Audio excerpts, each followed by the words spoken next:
வருமுன் காக்கப்பட வேண்டும் என்ற உணர்வின் அடிப்படையில் உயிரின மேலான மாண்புமிகு தமிழக முதல்வர் அவர்கள் திராவிட மாடல் ஆட்சியில் இந்த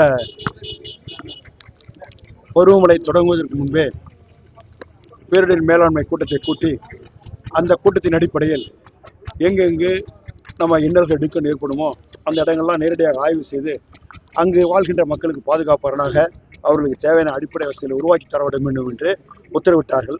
அதன் அடிப்படையில் காலையில் இங்கு நியமிக்கப்பட்டிருக்கின்ற நம்முடைய மரியாதைக்குரிய மானிட்டர்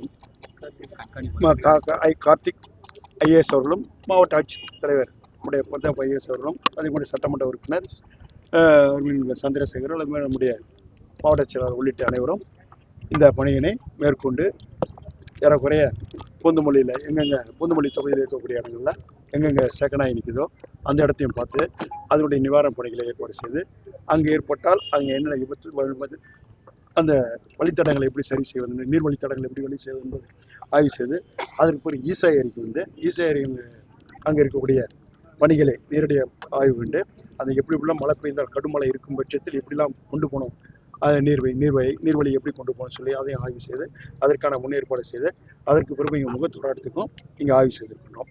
ஆய்வு செய்து இது வருமுன் காக்கப்பட வேண்டும் என்ற முன்னேற்பாடு அடிப்படையில் மாண்புமிகு தமிழக முதல்வர் அண்ணன் தளபதி அவர்கள் இட்டுகின்ற ஆணையை நடைமுறைப்படுத்தி இதில் ஆய்வு செய்து மேற்கொண்டிருக்கின்றோம். தற்போது உள்ள சூழல்ல இப்ப இருக்கிற அந்த பாதை அமைச்ச இடத்துல முழுவதும் மணல் மூடப்பட்டிருக்குது அப்படின்றாங்க.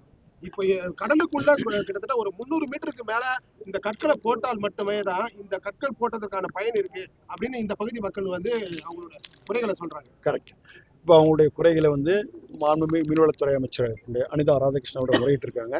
அவர் இந்த மழை முடிஞ்சு வரதா இருந்தோம், ஆனால் அதுக்கடையில் அந்த மழை உருவாகிட்டதால பருவமழை உருவாகிட்ட காரணத்தால் இதை முடிஞ்சதுக்கப்புறம் நாங்கள் நேரடி ஆய்வு செய்து இந்த ஆய்வறிக்கையை மாண்புமிகு தமிழக முதல்வரிடம் எடுத்து சென்று மாண்புமிகு தமிழக முதல்வர் அவர்கள் இந்த பணியை மிக விரைவில் முடித்தருவார். அதை நம்ம கொடுத்துருக்க ஏற்கனவே அவங்கள்ட்ட பேசியிருக்கோம். இங்கே இருக்கக்கூடிய அருமை நண்பர்கள் வந்துருக்காங்க, மாவட்ட ஆட்சியோட முறையிட்டு இருக்காங்க. அதை எடுத்துக்கொண்டு அதனுடைய ஆய்வறிக்கை நேரடியாக நம்முடைய மாண்புமிகு தமிழக முதல்வரிடம் எடுத்து சென்று அந்த ஆய்வறிக்கையின்படி அந்த பணிகளை நிறைவு செய்யும் என்பது உறுதியளிக்கப்படும். தற்போது மழை காலங்களில் இப்போது நடவடிக்கைகள் என்னென்ன மேற்கொண்டு இப்போ இவ்வளவு நேரம் சொன்னதுதான் என்னென்ன சொன்னேன். இப்போ உங்களுடைய இதை முன்னாடி அதை நீங்க கேட்கவே நான் சொன்னேன். என்னென்ன வருமுன் காக்கப்பட வேண்டும் என்ற உணர்வு அடிப்படையில் மாண்புமிகு தமிழக முதல்வர்கள் பேரிடர் மேலாண்மை கூட்டத்தை முதன்மையை கூட்டி அந்த தமிழகம் முழுவதும் இருக்கின்ற அதிகாரிகளை அழைத்து பேசி அதற்கு பிறகு மாவட்டந்தோறும் பேசி மாவட்டத்தில் இருக்கின்ற ஒவ்வொரு ஒன்றிய நகரத்திலையும் பேசி மாநகரத்திலையும் பேசி அதனுடைய தடுப்பு நடவடிக்கைகளை முன்கூட்டியே அறிவிக்க வேண்டும் என்று செய்ய வேண்டும் என்ற பணிகளை நடந்து அதுதான் முதலில் உங்கள்கிட்ட சொன்னது.